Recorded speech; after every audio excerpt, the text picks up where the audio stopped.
आज हम fundamental of English का डिस्कशन करने वाले हैं। जिन जिनको इंग्लिश में प्रॉब्लम है, समझ में नहीं आती है, एक लैंग्वेज है नी, तो क्या क्या इसमें होता है ये सब हम सीखेंगे। तो इसमें आज हम देखेंगे कि क्या क्या इसका खेल है अंग्रेजी का, है नी। बहुत से जीरो से ही लेके चलेंगे आज अंग्रेजी को। कहते हैं कि हमें अंग्रेजी समझ में नहीं आती है, तो आज इजी हो जाएगी अंग्रेजी। Don't worry about the problems you are facing in this language. तो जो इंग्लिश लैंग्वेज है, हम क्या डिस्कस करने वाले आज? फंडामेंटल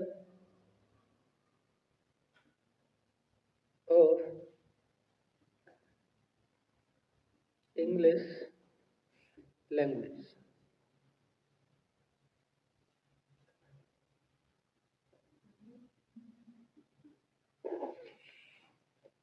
देखो, कोई भी भाषा है इस दुनिया की, कोई भी भाषा की बात कर लो आप, चाहे आप हिंदी की बात करो, चाहे फ्रेंच की बात करो, संस्कृत की बात करो या इंग्लिश की बात करो, नहीं, कोई भी भाषा की जो बिगिनिंग है वो होती है लेटर्स। किससे? लेटर।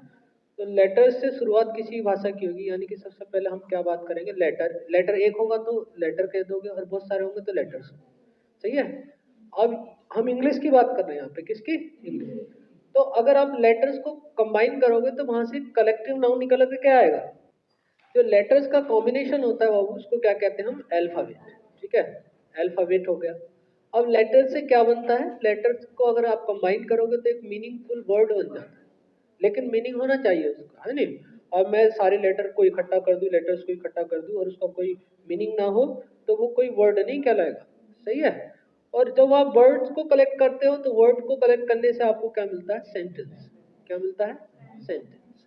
ठीक है। सेंटेंस यानी कि वाक्य। अगर हिंदी पूछनी होगी तो आप बीच में मेरे को रोक देना। और सेंटेंस को कलेक्ट करते हो तो आपको बनता है पैराग्राफ। क्या बनता है? पैराग्राफ। सही है। और पैराग्राफ से बनता है जोड़ करके आपका पैसेज। सही है। और पैसेज स्टोरी बना देगा या कोई भी आर्टिकल बना देगा। सही। अब हम शुरुआत फ्रॉम द वेरी बिगिनिंग करेंगे। ठीक है, हम लेटर्स की बात कर लेते हैं। किसकी बात कर लेते हैं? लेटर्स। देखो, लेटर्स कौन कौन से होते हैं, आपको एक तो ये ध्यान रखना पड़ेगा कि स्मॉल लेटर्स अलग होते हैं, कैपिटल लेटर्स अलग होते हैं, नहीं। हम स्टार्ट करेंगे कहाँ से? ए से। जब हम ए से जाते हैं और कहाँ तक जाएंगे? हम जेड तक। कहाँ तक जाते हैं हम? जेड तक। तो कितने लेटर हैं टोटल? 26 लेटर्स है। 26 लेटर्स है। सही है। इन 26 लेटर के कॉम्बिनेशन को क्या कहा जाता है? अल्फाबेट का। अल्फाबेट। तो बाबू, ए या बी इंडिविजुअली अल्फाबेट नहीं है। कभी आप इनको ये कहो कि ए अल्फाबेट है, बी अल्फाबेट है, अगर आप ये आपके कॉम्पिटिटिव एग्जाम में कह दोगे तो वहां पे एक एरर हो जाएगी। 1.25 का नुकसान कराओगे आप। सही है ना। एक तो 1 मार्क्स आना था और 2.5 आप नेगेटिव में लेकर के आओगे, तो 1.25 का लॉस हो जाएगा, नहीं हो जाएगा? तो ए और बी इंडिविजुअली ले लो या 26 से कम ले लो, वो सारे लेटर्स कहलाएंगे। अगर एक होगा तो वो लेटर कहलाएगा। फॉर एग्जाम्पल, अगर मैं ए की बात करता हूँ तो ए इज अ लेटर, ठीक है, B is a letter. Alphabet नहीं है, क्योंकि अल्फाबेट क्या है? एक कलेक्टिव नाउन है, 26 लेटर्स का कॉम्बिनेशन है। ये ठीक ऐसा है जैसे माला होती है। ठीक है। आप किसी भी फ्लावर को माला कह सकते हो, गार्लेंड कह सकते हो? नहीं कह सकते। किसी भी फ्लावर को आप माला कह दोगे? कोई फूल है तो उसको माला थोड़ी कह दोगे? नहीं। और माला को फूल नहीं कह सकते। ऐसे ही अल्फाबेट को लेटर, लेटर को अल्फाबेट नहीं कहा जा सकता। उस माला में लगने वाले जो फ्लावर्स हैं वो सारे लेटर्स हैं। लेटर एक, दो लेटर, तीन लेटर, चार लेटर। ऐसे ही अगर आप 26 लेटर्स लेते हो तो आपको एक माला तैयार होती है, वो माला है अल्फाबेट। हम इंग्लिश की बात करें तो 26 लेटर्स है नहीं। तो ये अल्फाबेट है, यहाँ से एरर एरर आती है। अच्छा, इसको प्लूरल नहीं बनाया जा सकता अल्फाबेट नाम के वर्ड को। प्लूरल कब बनाओगे? जब बहुत सारी अल्फाबेट की बात हो रही, मतलब हिंदी अल्फाबेट अलग है और इंग्लिश अल्फाबेट अलग है, तब तो प्लूरल बन जाएगा। अलग अलग लैंग्वेज की बात हो रही होगी तो इसमें एस एस लग जाता है। एक ही लैंग्वेज के लिए बात करते हैं तो एस एस नहीं लगता। बोलो, बात क्लियर है? अच्छा, अब इन लेटर्स में और क्या क्या देखने को मिलता है आपको? यहाँ पे देखने को मिलेगा, एक तो मिलेगा वॉल। दो टाइप के लेटर होते हैं। ठीक है, वॉल होते हैं। वॉल में आपको मिलेगा ए, ई, आई, ओ, यू। सही है। ये 5 वॉल होते हैं बाबू जी। कितने होते हैं? 5। सही है। अब दूसरा होता है कॉन्सोनेंट। कॉन्सोनेंट। अच्छा, बॉल को हिंदी में सुअर कहते हैं। क्या कहते हैं? सुअर। कॉन्सोनेंट। कॉन्सोनेंट कितने हैं आपके? कॉन्सोनेंट देखेंगे, कॉन्सोनेंट हम देखते हैं तो बी, सी, डी, एफ और ऐसे ही जाएंगे आप जेड तक। कहाँ तक जाओगे? कितने हो गए? 21। तो लेटर्स को यानी कि अल्फाबेट में दो टाइप के लेटर्स आपको देखने को मिलेंगे। पहला तो आपका वोवल होता है, दूसरा आपके कॉन्सोनेंट होते हैं। 5 वोवल हैं और 21 कॉन्सोनेंट हैं। सही है। अब इनके साउंड की बात करते हैं कि साउंड कैसा निकालते हैं। मैटर करता है इंग्लिश में या किसी भी लैंग्वेज में, साउंड मैटर करता है। क्योंकि भाषा की आपने हिंदी में पढ़ा होगा, भाषा की सबसे छोटी इकाई क्या होती है? ध्वनि। क्या होती है? ध्वनि। भाषा की सबसे छोटी इकाई क्या होती है? ध्वनि। सही है। तो ध्वनि मैटर करती है, साउंड मैटर करता है, और इंग्लिश में भी मैटर करता है। ये पूरा का पूरा टॉपिक आपका साउंड पे ही है। तो ये साउंड की बात करें तो इसके साउंड जो है, बॉल के साउंड क्या होते हैं? साउंड कौन कौन सा साउंड होगा? बॉल साउंड होगा। बॉल साउंड कैसा होता है? देखो बॉल साउंड कैसा निकालेगा ये। हिंदी में ए आ ई पढ़े हो ना? ए आ ई उ ऊ ए ए, और कुछ बचा? ओ ओ औ। तो री से ऋषि नहीं होता। सही है। अगर ये वाला साउंड है ना तो ये बॉल साउंड कहलाता है। सही है। अगर आपकी ध्वनि, आपका साउंड ऐसा निकल रहा है, आपका प्रोनाउंसिएशन इन लेटर से स्टार्ट होता है, तो वो बॉल साउंड है। अब मैटर नहीं करता है कि इन 5 में से होगा, जरूरी नहीं है कि इन 5 लेटर में से होगा वो। क्योंकि एक वर्ड में बताऊं आपको, ऑनेस्टी। देखो ऑनेस्टी में क्या बॉल है क्या स्टार्टिंग में? नहीं। आवर में नहीं होता है। एक यू वर्ड है, यू ई डब्ल्यू यू। ठीक है, मादा भेड़ बोलते हैं, इसमें तो आपका बॉल है पर इसका साउंड ये से होता है। सही है। तो ये कॉन्सोनेंट साउंड में चला गया। एक ईयर होता है, H E I R year. देखो ये आपका कैसा है? एच कॉन्सोनेंट है। ठीक है, लेकिन इसका साउंड ये वाला होता है, ईयर। सही है ना। तो ये जरूरी नहीं है कि अगर आपके सारे वोवल आ रहे हैं स्टार्टिंग में तो उसका साउंड कैसा होगा? उसका साउंड कैसा होगा? वॉल होगा। ये आपका जरूरी नहीं है। ठीक है। ये डिपेंड करता है वर्ड टू वर्ड प्रोनाउंसिएशन पे कि क्या क्या अलग अलग प्रोनाउंसिएशन होता है। और कॉन्सोनेंट का साउंड की बात करेंगे तो का, खा, गा, घा, ये वाला साउंड होता है। इनके अलावा जो साउंड है ना, वो कैसा साउंड हो जाएगा? कॉन्सोनेंट। तो this is all about sound. तो अल्फाबेट से आपको ग्रामेटिकली एक क्वेश्चन पूछा जाता है अल्फाबेट वर्ड को लेकर के। तो एबीसीडी तो सभी को लर्न होंगी है? क्या किसी को एबीसीडी भी लर्न नहीं है ना? और ये इंपॉर्टेंट होता है, उनका प्रोनाउंसिएशन भी आपको लर्न होना चाहिए। ठीक है, प्रोनाउंसिएशन भी पता होना चाहिए। तो लेटर्स के बारे में बोलो, बात क्लियर है? 26 लेटर्स क्या बनाएंगे? अल्फाबेट। क्या बनाएंगे? अल्फाबेट। तो ये लेटर का जिक्र कर दिया मैंने। अब किसी भी भाषा की शुरुआत किसने करी है? लेटर ने करी है। ठीक है, एक लेटर और बहुत सारे लेटर्स, और उनसे बना है अल्फाबेट। अल्फाबेट से हम उठा लेते हैं और वो लेटर्स मिलते हैं। सही है। लेटर्स मिलते हैं, क्यों मिलते हैं? वो वर्ड बनाने के लिए मिलते हैं। हालांकि वहाँ पे एक अपवाद भी है कि कुछ लेटर ऐसे होते हैं जो वर्ड होते हैं। सही है, वो मैं अभी बताऊंगा आपको। वर्ड बनाने के लिए लेटर्स क्या होते हैं? साथ में आते हैं, ताकि वो क्या बना सके? मीनिंगफुल वर्ड बना सके। अच्छा, वर्ड क्या है? कॉम्बिनेशन ऑफ लेटर्स है। क्या है? कॉम्बिनेशन। Combination of letters. लेकिन एक बात ध्यान रख लेना, मीनिंगफुल होना चाहिए। सही है, मीनिंगफुल होना चाहिए।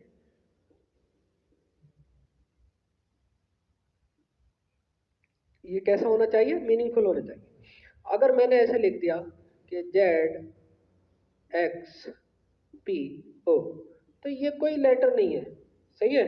बताओ, अगर आप इस लेटर को जानते हो तो? नहीं जानते ना? वो सॉरी, वर्ड को जानते हो क्या? आप इस वर्ड को जानते हो? नहीं जानते हो। तो there should be a proper meaning for this. अगर हम वर्ड की बात करें तो इंग्लिश लैंग्वेज में सबसे बड़ा जो वर्ड है वो निमोनो अल्ट्रा माइक्रो सिलिको वोल्केनो कोरियोसिस है, जिसमें 45 लेटर्स हैं। सही है। इससे बड़ा वर्ड इंग्लिश भाषा में कोई भी नहीं है। तो वर्ड बड़े भी होते हैं, वर्ड छोटे भी होते हैं। अगर मैं छोटे से छोटे वर्ड की बात करूं तो वर्ड सबसे छोटा है अ, और एक है आई। सुना होगा आपने, आई माने क्या होता है? मैं। अब ये वर्ड क्यों बन गए हैं? ये तो लेटर है। सही है। ये पहले नंबर पे और ये 9वें नंबर पे आता है, 9th पोजीशन है इसकी अल्फाबेट में, और ये पहले नंबर पे आता है। इसका मतलब होता है एक। ये वर्ड जो है लेटर क्यों बने? इनके लेटर बनने का कारण है इनका मीनिंगफुल होना। ठीक है। इस अ का मतलब होता है कोई या फिर एक। सही है। अब क्योंकि इस लेटर ने एक मीनिंग दे दिया है, तो ये अब लेटर ना रह करके क्या बन गया? वर्ड भी बन गया। लेटर भी है और वर्ड भी है। ऐसे ये आई हो गया। तो मीनिंग वर्ड के लिए सबसे इंपॉर्टेंट होता है कि उस वर्ड का क्या होना चाहिए? मीनिंग होना चाहिए। वेदर ये कंबाइंड हो और नहीं हो, सही है ना, ये कंबाइंड हो या ना हो, लेकिन अगर उसका मीनिंग है तो मान लीजिए वो क्या है, एक वर्ड है, सही है। खेल सेंटेंस से पहले बहुत बड़ा वाला खेल होता है पार्ट्स ऑफ स्पीच का। क्या होता है? Parts of speech. क्या मैं ये मिटा सकता हूँ? ये सभी को पता होता है कि word is a combination of letters which makes a proper meaning. आप इसको डिफाइन भी कर सकते हो, पर डेफिनेशन को हमसे कुछ लेना देना नहीं है, ठीक है। अब देखो सुनो, ये वर्ड का खेल होता है बाबू। आपसे जो एरर पूछी जाती है ना, तो वो वर्ड की एरर पूछी जाती है। इंग्लिश भाषा में वर्ड 8 तरीके के माने जाते हैं, कुछ व्यक्ति 9 तरीके के भी लेते हैं, क्योंकि डिटरमाइनर्स रख देते हैं उसमें, डिटर्मिनर्स रख देते हैं उसमें, ठीक है। लेकिन ये अंग्रेजी भाषा में कितने प्रकार के वर्ड हैं? 8 प्रकार के, सही है। 8 या 9 लिख देते हैं चलो, क्योंकि आधों के कलेजे भी ठंडे हो जाएंगे, है नहीं। डिटर्मिनर्स रख दिए मैंने इसमें, सही है। तो 8 या 9 प्रकार के जो हैं वर्ड होते हैं अंग्रेजी भाषा में। अब ये वर्ड हैं कौन कौन से? इन वर्डों को ही बोलते हैं, इन वर्ड के अलावा कोई वर्ड नहीं बोला जाता। अंग्रेजी भाषा में 8 या 9 प्रकार के शब्द बोले जाते हैं, इनके अलावा कोई भी वर्ड नहीं होता है, तो इसको कहा जाता है पार्ट्स ऑफ स्पीच। क्या कहा जाता है? पार्ट्स ऑफ स्पीच, ठीक है। पार्ट्स ऑफ स्पीच कहा जाता है। पार्ट्स ऑफ स्पीच में 8 प्रकार के वर्ड होते हैं, पार्ट्स ऑफ स्पीच। भाई यही खेल है जो बच्चों को समझ में नहीं आता है कि अंग्रेजी तो बड़ी डिफिकल्ट है। कोई डिफिकल्ट नहीं हो। पार्ट्स ऑफ स्पीच में 8 प्रकार के शब्द होते हैं, सही है। पहला क्या होता है आपका? नाउन। दूसरा क्या होता है आपका? प्रोनाउन। तीसरा क्या आपका होता है? एडजेक्टिव। और अगला क्या होगा आपका? वर्ब। वर्ब से बन जाएगा एडवर्ब। एडवर्ब। और एडवर्ब से अगला होगा प्रीपोजिशन। प्रीपोजिशन, प्रीपोजिशन नहीं होता है, बहुत प्रीपोजिशन प्रीपोजिशन बनते हैं इसको। प्रीपोजिशन, कंजंक्शन, और लास्ट वाला जो वर्ड होता है वो होता है इंटरजेक्शन। इंटरजेक्शन, ठीक है। इसके अलावा भैया कुछ महान भी हैं, वो ये हो गया आपका डिटर्मिनर। डिटर्मिनर्स, डिटर्मिनर्स भी इसमें आ जाते हैं। डिटर्मिनर्स वो होते हैं A and the, this that these those, यानी ये भी इसमें रख दिए। अब इनका खेल होता है, किसी भी वाक्य में यही शब्द होते हैं। अगर कोई वाक्य बनता है ना, तो वो वर्ड होंगे तो यही होंगे, ठीक है। इनके अलावा कोई भी वर्ड नहीं रखा जाता। कौन कौन से हैं जरा मुझे याद करके बताओ जरा। नाउन है, प्रोनाउन है, एडजेक्टिव है, वर्ब है, एडवर्ब है, और आपका प्रीपोजिशन है, कंजंक्शन है, इंटरजेक्शन है, और डिटर्मिनर्स है। क्या मैं डिटर्मिनर्स को हटा दूं थोड़ी देर के लिए?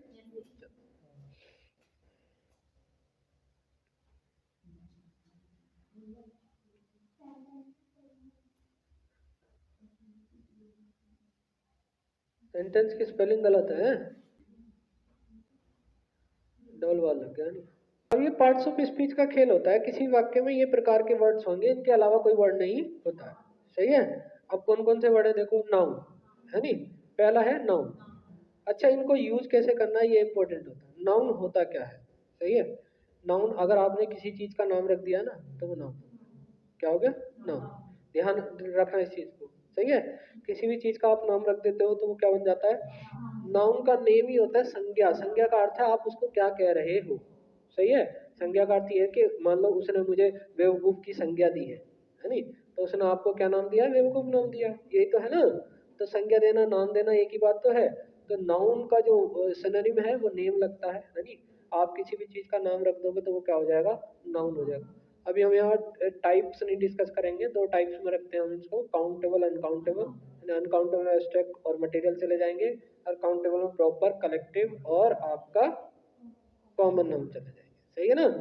तो नाउन क्या होता है? नाउन वो होता है जो किसी भी चीज का आपने नाम रख दिया, यानी किसी वाक्य में अगर कोई नाम है, किसी भी चीज का नाम है, तो वो क्या होगा? नाउन। क्या होगा? नाउन। अगर कोई वाक्य ऐसा देख रखा है आपने, उसमें कोई नाम है, मान लो पेड़ है, पौधा है, ये सब क्या है? नाम ही तो है, तो वो क्या हो गया? नाउन। बोलो बात क्लियर है वाली है।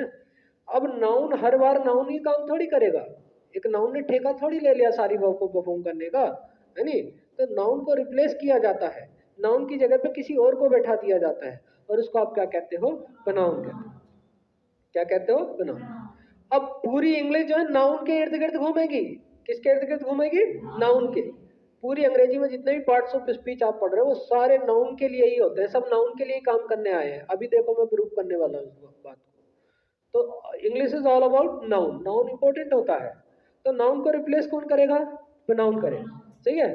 प्रोनाउन क्यों आता है नाउन को रिप्लेस करने? मान लो Ramesh, Ramesh, Ramesh is my best friend, is my best friend, मैं ये सेंटेंस लिख देता हूँ, Ramesh is my best friend, okay. he is very honest।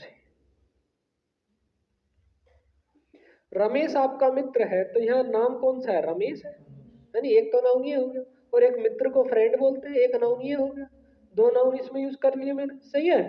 अब इस रमेश की जगह पे क्या आ गया? ही, क्योंकि ही किसके बारे में बात हो रही है? रमेश के बारे में बात हो रही है, तो ये ही क्या हो गया आपका? प्रोनाउन। यानी ऐसे वर्ड जो नाउन को हटा करके खुद बैठ जाते हैं वो क्या कहलाएंगे? आपके प्रोनाउन कहलाएंगे, ठीक है। क्या कहलाएंगे?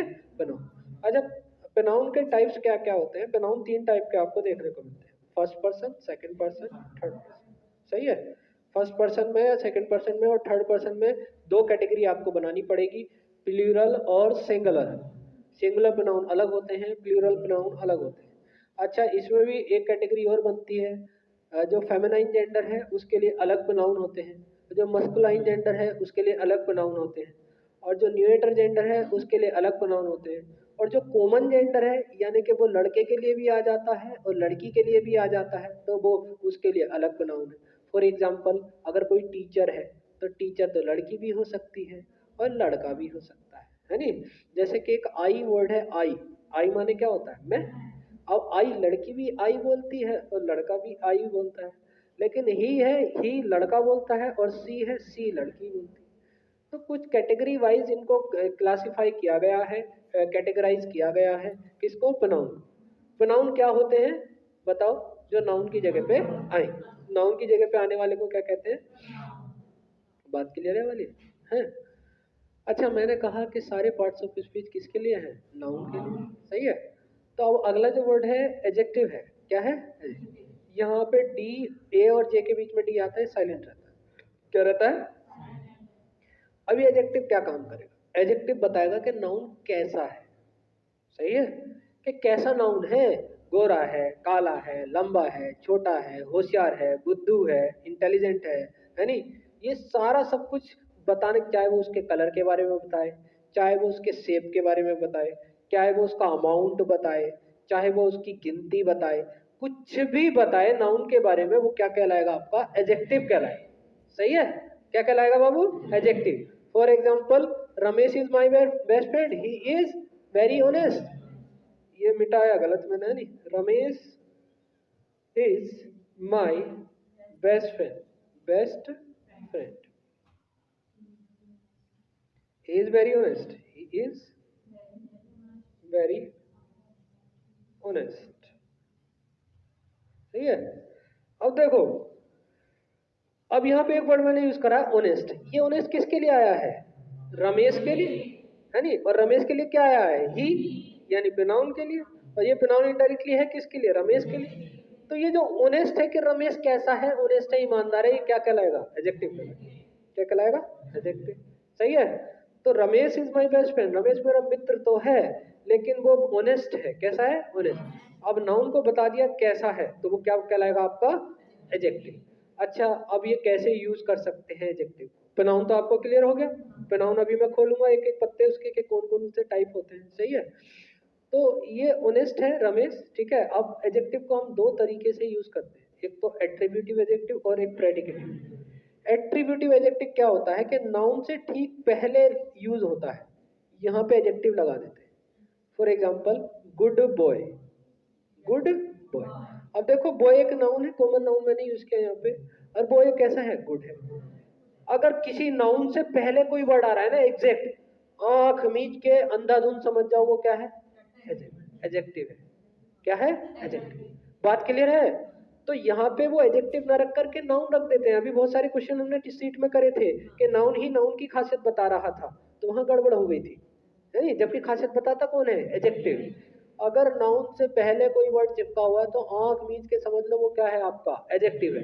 चाहे वो कुछ भी लिखा हो, कुछ भी, ए एंदा लिखा हो, दिस दैट लिखा हो, वट वेयर लिखा हो, whatever it is, that is absolutely an adjective. Got it? वो हमेशा क्या होगा? एडजेक्टिव। वो कैसा एडजेक्टिव होगा? This is a different thing. वो कैसा एडजेक्टिव होता है? एट्रीब्यूटिव। तो एडजेक्टिव को अगर आप ठीक नाउन से पहले यूज करोगे तो कैसा नाउन हो जाएगा? एट्रीब्यूटिव। कैसा एडजेक्टिव हो जाएगा? एट्रीब्यूटिव एडजेक्टिव हो जाएगा। बोलो बात क्लियर है? अब कहीं कहीं पे ना नाउन के बाद यूज होता है एडजेक्टिव। देखो, ये दांत मत फाड़ो, फिर शुरू हो जाऊंगा मैं, रोती फिरोगी फिर मुंह बना के। ही is very honest. He is very honest का मतलब है कि बहुत ज्यादा ईमानदार है। क्या है? बहुत ज्यादा ईमानदार। अब देखो यहाँ पे तुम नाउन ढूंढ के दिखाओ, कोई नाउन है इसमें? नहीं है। सही है। यहाँ पे प्रोनाउन तो है ही, ये भी नाउन के लिए आया होगा। किसके लिए आया होगा? नाउन के लिए। सही है। अब देखो यहाँ पे ये नाउन के बाद में आया, प्रोनाउन के बाद में आया। नाउन के बाद में और प्रोनाउन के बाद में आने वाला एडजेक्टिव कहलाता है प्रेडिकेटिव एडजेक्टिव। कैसा एडजेक्टिव कहलाएगा? प्रेडिकेटिव। अच्छा, तो एडजेक्टिव कौन हो गया? एडजेक्टिव वो महाशय हो गए जो नाउन को नाउन की क्वालिटी बताएंगे या फिर प्रोनाउन की क्वालिटी बताएंगे, क्योंकि प्रोनाउन भी है किसके लिए? नाउन के लिए। तो एडजेक्टिव महाराज ऐसे होते हैं, वो ये बताते हैं कि नाउन कैसा है या फिर प्रोनाउन कैसा है। अब यहाँ ही है और ही कैसा है? ऑनेस्ट है।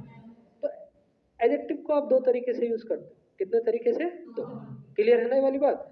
एट्रीब्यूटिव में क्या लगाएंगे हम? नाउन से ठीक पहले लगाएंगे, और प्रेडिकेटिव में हम नाउन के बाद में लगाते हैं। सही है? बोलो बात क्लियर है? एडजेक्टिव क्लियर है आपको, नाउन क्लियर है आपको, प्रोनाउन क्लियर है आपको, एडजेक्टिव क्लियर है। सही है। अब आ जाते हैं आगे, क्या है? वर्ब। क्या आ जाते हैं? वर्ब। सही है। वर्ब पे आ जाते हैं। अब वर्ब क्या होता है? Verb is an action. Verb क्या है? एक्शन है। अब एक्शन है तो एक्शन को कोई करेगा, कोई ना कोई तो करेगा एक्शन, या आप करोगे, मैं करूंगा। एक्शन का मतलब होता है कोई काम। क्या? कोई काम। अब कैसा भी काम हो सकता है। अब काम है तो काम करने से ही तो जाना जाता है, उसको करेगा कौन? नाउन। कौन करेगा? नाउन। ठीक है ना? तो वर्ब को परफॉर्म नाउन करता है, तो ये एक्शन होता है वर्ब। सही है। वर्ब को परफॉर्म कौन करता है? नाउन करता है। ये क्या कहलाएगा आपका? एक्शन कहलाएगा। सही है। तो ये वर्ब भी किसके लिए हो गया? नाउन के लिए। अब इसकी कैटेगरी अलग अलग है कि कौन सी आपको ऑक्सिलरी वर्ब लेनी है, कौन सी आपको प्रिंसिपल वर्ब लेनी है, ये हम बाद में डिस्कस करेंगे। पहले हम इनके जो है प्रॉपर्टी बता देते हैं। सही है। बोलो वर्ब क्लियर है? फॉर एग्जांपल देखो यहाँ पे जो है ही इज वेरी ऑनेस्ट हो गया है नी। तो यहाँ पे इज जो है ना, इज वर्ब है। यहाँ पे ही गोज, ही गोज, वह जाता है। तो कौन जाता है? वह है नी। या रमेश गोज कर लेता हूं लोग, रमेश गोज। तो इसका मतलब क्या है? रमेश जाता है। तो रमेश सिंगुलर है और क्या कर रहा है? वो जाता है, गो कर रहा है। तो ये क्या हो गई? आपकी वर्ब हो गई। और ये क्या हो गया आपका? और ये क्या हो गया आपका? क्या आपको क्लियर है? नाउन प्रोनाउन है? नाउन प्रोनाउन क्लियर है? चलो आगे आ जाते हैं। अब वर्ब के टाइप होते हैं, टाइप हम अभी एक एक करके डिस्कस करेंगे। चलो आ गया एडवर्ब। सही है। अब ये एडवर्ब क्या है? ये वर्ब कैसी हो रही है, कैसे हो रही है, ये भी तो पता होना चाहिए। तेज हो रही है, वो दौड़ रहा है, तो यहाँ पे वह है, वह दौड़ रहा है, वह क्या हो जाएगा? प्रोनाउन। क्या हो जाएगा? और दौड़ रहा है क्या हो जाएगा? वर्ब हो जाएगा। क्या हो जाएगा? वर्ब हो जाएगा। सही है। लो, वह तेज दौड़ रहा है। अब ये तेज किसके लिए आया है? वर्ब के लिए आया ना। दौड़ रहा है, कैसे दौड़ रहा है? तेज। तो जो वर्ब को बताता है कि कैसे हो रही है, उसको क्या कह देते हैं? एडवर्ब कहते हैं। सही है। कि वर्ब कैसे हो रही है? तेज हो रही है, धीमे हो रही है नी, या स्ट्रिक्टली हो रही है, या सॉफ्टली हो रही है, हार्डली हो रही है। ये क्या कहलाएंगे आपके? एडवर्ब। बोलो बात क्लियर है? क्लियर है ना? अच्छा, केवल और केवल वर्ब को ही नहीं बताता है, ये किसको और बताता है? ये एडजेक्टिव को भी बताता है। किसको? एडजेक्टिव को। जैसे कि मैं बात करूं, ही इज वेरी ऑनेस्ट, है नी, ही इज वेरी ऑनेस्ट। अब देखो ऑनेस्ट क्या था? एडजेक्टिव था, लेकिन एडजेक्टिव से पहले क्या है? वेरी। अब ये वेरी क्या है? एडवर्ब है। क्या है? एडवर्ब। तो एडवर्ब किस किस को क्वालिफाई करेगा? देखो, एक तो सबसे पहले आप वर्ब को ना भूलो, वर्ब को क्वालिफाई करेगा। किसको क्वालिफाई करेगा? वर्ब के अलावा किसको क्वालिफाई करता है? एडजेक्टिव। सही है। एडजेक्टिव को क्वालिफाई करेगा। दूसरा आ जाओ, दूसरी बात होती है पूरा का पूरा सेंटेंस भी क्वालिफाई कर देता है। देखिए हम यहाँ आ गए, फॉर्चुनेटली हम यहाँ आ गए, है नी, यानी सौभाग्य से हम यहाँ आ गए, हमें दावत मिल गई, है नी। तो फॉर्चुनेटली जो वर्ड है, कौन सा वर्ड है? फॉर्चुनेट। ये क्या हो जाएगा आपका? एडवर्ब हो जाएगा। सही है।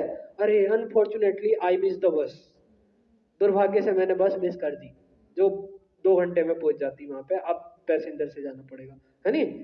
तो अनफॉर्चुनेटली यहाँ पे क्या हो जाएगा? एडवर्ब हो जाएगा। क्या हो जाएगा? तो पूरे के पूरे सेंटेंस को भी क्वालिफाई कौन कर सकता है? एडवर्ब। और आपका वर्ब को भी क्वालिफाई कौन कर सकता है? एडवर्ब। और आपका एडजेक्टिव को भी क्वालिफाई कौन कर सकता है? एडवर्ब। और इसके साथ ही साथ एडवर्ब को भी एडवर्ब क्वालिफाई कर सकता है। एडवर्ब को भी कौन क्वालिफाई कर देगा? अरे इधर देखो, मैं सेंटेंस बता देता हूं। He is a very honest boy. Honest boy, सही है। अब मुझे बताओगे ऑनेस्ट कैसा एडजेक्टिव है?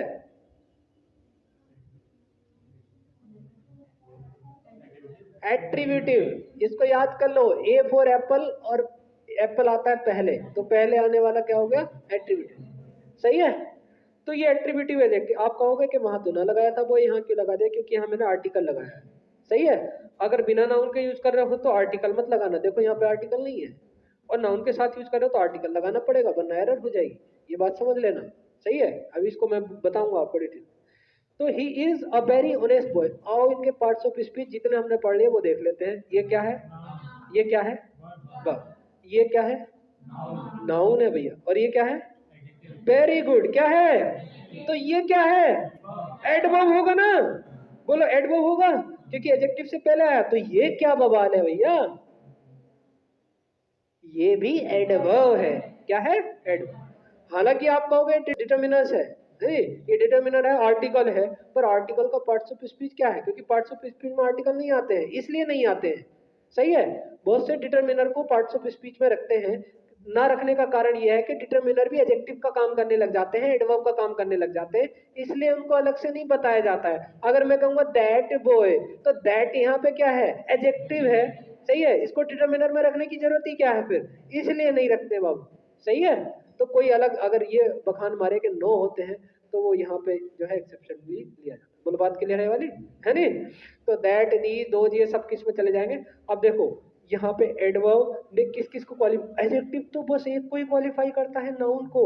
लेकिन एडवर्ब ले बेटे वर्ब भी ले बेटे एडजेक्टिव भी ले बेटे सेंटेंस भी ले, और ले बेटे एडवर्ब भी ले, अपने आप को भी खा जाऊंगा, है नहीं? तो इन चारों को क्या करता है? क्वालिफाई करता है। कौन करता है? एडवर्ब। बोलो बात क्लियर है वाली? क्लियर है ना? हाँ। तो ये क्या हो जाएगा आपका? एडवर्ब हो जाएगा। क्या हो जाएगा? एडवर्ब। सही है। अब आ जाते हैं किस पे? प्रेपोजिशन। अच्छा, एक बात बताओ, ये एडवर्ब किस किस के लिए था? वर्ब के लिए। और वर्ब किसके लिए थी? नाउन के लिए। सही है। अच्छा, और ये एडवर्ब किसके लिए था? एडजेक्टिव के लिए। और एडजेक्टिव किसके लिए था? नाउन के लिए। अच्छा, ये एडवर्ब और किसके लिए था? सेंटेंस के लिए। और सेंटेंस को बनाएगा कौन? नाउन को। अच्छा, ये एडवर्ब किसके लिए था? एडवर्ब के लिए। और एडवर्ब भी लिटरली किसके लिए आती है? एडजेक्टिव, ये और वो, है नहीं? सही है ना? तो indirectly we can say adverb is for noun. सही है। मैं कह रहा हूं स्टार्टिंग में कि पूरी अंग्रेजी नाउन के इर्द गिर्द घूमेगी। सही है। नाउन कैसा है, नाउन क्या कर रहा है, नाउन कैसे कर रहा है, ये सभी पूरे सेंटेंस में होता है। बोलो बात क्लियर है ना? सही है। एडवर्ब तक आप प्रेपोजिशन आ गए। किस पे? इसका प्रोनाउंसिएशन प्रीपोजिशन नहीं होता है। सही है। प्रेपोजिशन। क्या बोलेंगे इनको? प्रेपोजिशन। सही है। अब देखो सुनो, प्रेपोजिशन क्या बताती है? प्रेपोजिशन बताती है पोजीशन। किसकी पोजीशन? नाउन की पोजीशन। कि नाउन कहाँ है, किस स्थिति में है, या प्रोनाउन कहाँ है। नाउन या प्रोनाउन ये दोनों कहाँ है, ये कौन बताता है आपको? प्रेपोजिशन। कौन बताता है? प्रेपोजिशन। सही है। अच्छा, इसके अलावा प्रेपोजिशन का कार्य क्या होता है? किसी भी नाउन को एडवर्ब बनाना। सही है। किसी भी नाउन को एडवर्ब बनाने का कार्य भी ये करती है प्रेपोजिशन। फॉर एग्जाम्पल, मैंने आपको बताया भी था, I go to Kashi. I go to, कोई छोटा सा शहर ले लेते हैं, नाम बता दो। जसपुर ही ले लेते हैं, हम अपने शहर में ही घूमेंगे। आई गो टू जसपुर। ये क्या है बाबू? वर्ब है। ये प्रोनाउन हो गया, है नी? ये वर्ब है। अब ये वर्ब है, वर्ब वर्ब हो रही है। वर्ब की क्वालिटी ये सारे वर्ड बता रहे हैं ना, कि कहाँ जा रहे हो? काशी, जसपुर जा रहे हो। तो ये एडवर्ब प्लेस कहलाएगी नहीं कहलाएगी? पर ये तो नाउन है। क्या है? नाउन। कैसा नाउन है? प्रॉपर नाउन है। तो प्रोपर नाउन तो इसकी क्वालिटी नहीं बता सकता ना, प्रोपर नाउन थोड़ी ना वर्ब को क्वालिफाई करता है, कौन करता है, एडवर्ब करता है। तो प्रोपर नाउन या कोई और नाउन होगा, उस नाउन को एडवर्ब बनाया जाएगा प्रेपोजिशन लगा करके। तो यहाँ मैंने क्या लगा दिया, टू लगा दिया। अब ये पूरा क्या हो गया, पूरा का पूरा एडवर्ब हो गया, पूरा का पूरा क्या हो गया, और एडवर्ब में भी एडवर्ब ऑफ प्लेस हो गया। क्या हो गया, I go to Jaspur, to Jaspur पूरा एडवर्ब ऑफ प्लेस हो जाएगा। इसके अलावा छोटे मोटे एडवर्ब भी होते हैं, वेयर, हेयर, देयर, ये भी एडवर्ब ऑफ प्लेस है, सही है। लेकिन ये वाली चीज सीखनी है आपको। अच्छा, मैं अगर ये कहूं कि आई गो होम, आई गो होम, सही है, आई गो होम, मैं कहाँ जाता हूँ, होम। अब यहाँ पे तो टू नहीं लगाया है और लगता भी नहीं है, अगर लगा के आओगे तो 1.25 का लॉस, सही है ना। तो यहाँ पे टू क्यों नहीं लगता है, क्योंकि यहाँ पे जो होम है ना, ये आपका नाउन भी होता है और एडवर्ब भी होता है। तो ये नाउन भी है और एडवर्ब भी है। जब वो अपने आप में ही एडवर्ब है तो इसको एडवर्ब बनाने की जरूरत नहीं है। बोलो, बात क्लियर है, इसलिए नहीं लगाते हैं टू, सही है। कैसे बोलते हैं, मॉम आई एम होम, इसका मतलब ये गलत नहीं है कि मैं घर नहीं हूं, वो एडवर्ब यूज करा है उसने, मैं घर पर हूं, इसका मतलब ये है, सही है। जैसे बोलते हो ना, I am slow, I am fast, बोलते हो ना, ऐसी आई एम होम का मतलब मैं घर हूं, सही है। तो आई एम होम गलत नहीं होता, ही इज होम, वो घर है ये मतलब नहीं है इसका, इसका मतलब है वो घर पर है, सही है। अब लोकेशन बताओगे तो एट लगा दोगे, क्या लगा दोगे, at, he is at home. बोलो, बात क्लियर है, क्लियर है जी। प्रेपोजिशन क्लियर हो गई है, प्रेपोजिशन क्लियर हो गई। अब आ जाते हैं किस पे, कंजंक्शन, किस पे, कंजंक्शन, कंजंक्ट, जंक्ट, जंक्शन, कन इज फॉर टुगेदर विद, कन एक रूट वर्ड है ग्रीक भाषा का, इसका मतलब होता है टुगेदर विद।